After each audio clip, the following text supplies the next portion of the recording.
নমস্কাৰ। সৰ্বপ্ৰথমে সমূহ অসমবাসী ৰাইজলৈ নৱবৰ্ষৰ অফুৰন্ত ওলগ যাচিছোঁ আৰু লগতে আগন্তুক ভোগালী বিহুৰ অফুৰন্ত ওলগ যাচিছোঁ।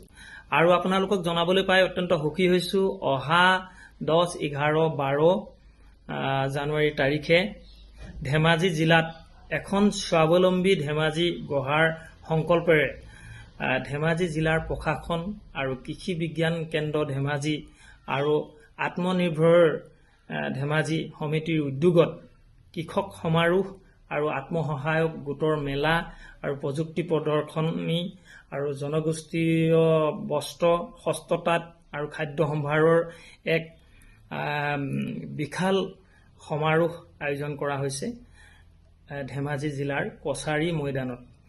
আৰু 12 তাৰিখৰ নিশা সাংস্কৃতিক সন্ধিয়াত মই আপোনালোকৰ সৈতে ধেমাজি জিলাৰ এই অনুষ্ঠানটিত উপস্থিত থাকিম আৰু সেয়ে সমূহ ৰাইজৰ সহায় সহযোগিতা আৰু উপস্থিতি একান্তই কামনা কৰিলোঁ।